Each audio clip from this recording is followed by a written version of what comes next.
Hello and welcome back to the third round. In this episode of the Layout 2025 series, we'll pick up where we left from in the last video, and we'll aim at getting the room and a few other bits and pieces ready to start assembling the new layout. Before we dive in, I'd like to thank you very much for all the input you provided following the last video. This was very useful, even if despite my call for specificity, the vast majority of you asked to see everything or all the stuff. But two topics came back frequently: the block system on one side, which was not unexpected, and on the other, the blue crossing in the center of the track plan, which seems to have generated quite a bit of interest, or even excitement in some. If I had to summarize your comments, you want to follow along step by step, so I will break things down into more videos. I will try and keep these short and focused and not exceed 15 minutes in length. I might adopt a faster release schedule too, as I want to get back to running trains as quickly as possible.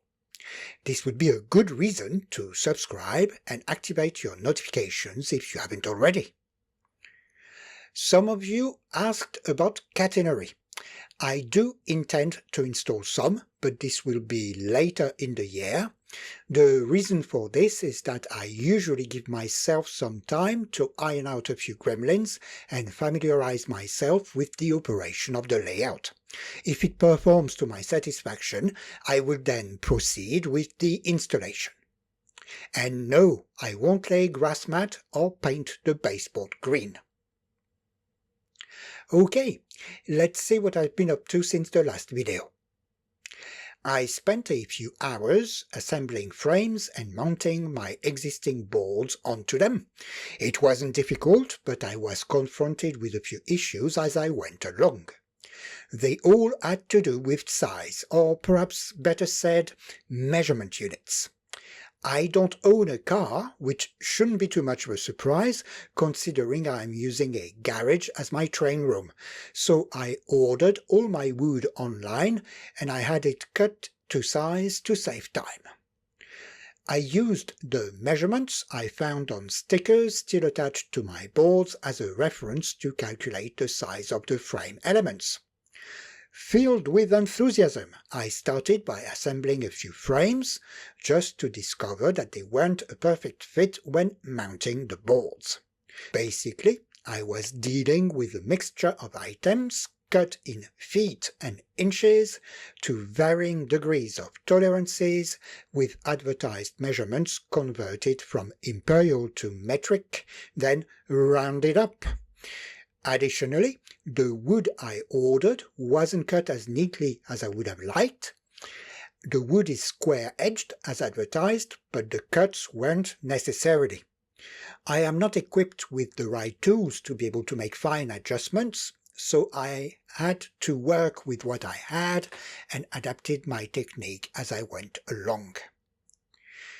I have learned a lesson for next time. Don't reuse wood. Measure twice and make your way to the timber merchant in person. Measure the thickness of what you are buying and tweak your dimensions accordingly.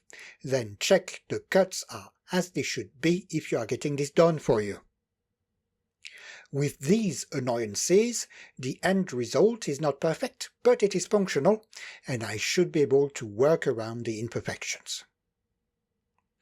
I mentioned I wanted to use bolts to align the boards, so I had to drill holes for them. Here again, I hit sizing issues. I noticed differences in the thickness of my boards. I remember buying them from the same source but in two batches, online again at the time. They were all supposed to be identical, but bizarrely they are all different and their thickness can fluctuate by as much as 1 millimeter from board to board. I had to take this into account when drilling, and to make my life easier, I bought this jig that would normally be used in cabinet making to install dowels. This was a real lifesaver. It is very sturdy, features a clamp too, although I couldn't use it because it wasn't wide enough, but it made the process very easy. The only negative is that although the unit comes with 3 8mm drill guides, only one is provided for the other sizes. Had I known this, I would have bought M8 instead of M6 bolts and nuts. This would have saved even more time. I used the corners of each board as references, and I drilled at a fixed distance from the surface of the boards and not the frames, so the surfaces line up when assembled. I was also hoping to hide imperfections on the frames, so let's see if my intentions convert into results. Well, so far so good. So I then assembled the boards along the wall first. And look at that. Not perfect, but pretty straight looking.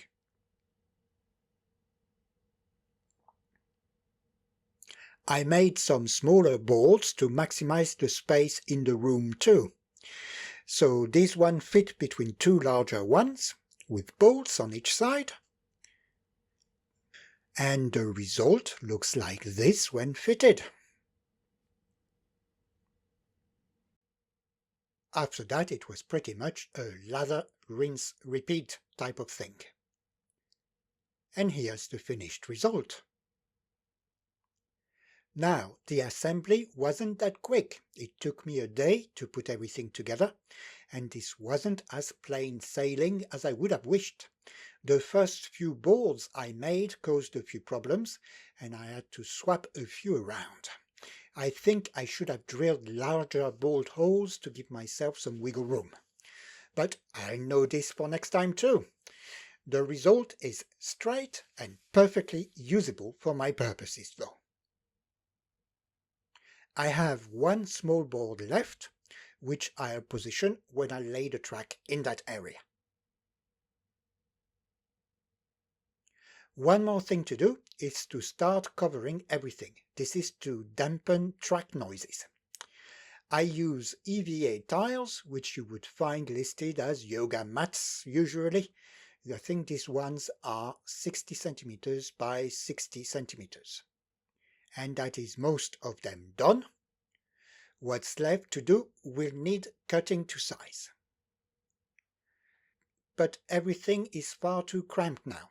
I need to put away all the stuff I won't need, shift a few things around, and vacuum the garage thoroughly, so I regain some freedom of movement before I start laying some track. So I think it's a good place to end this episode. It wasn't very exciting, but this is what happens when you ask to see everything. I hope you enjoyed the video though, hopefully enough for you to give it a like, and maybe subscribe if you haven't already done so, or even send a super thanks my way if you feel the video was worth it. Thanks as ever for all your support, and bye for now.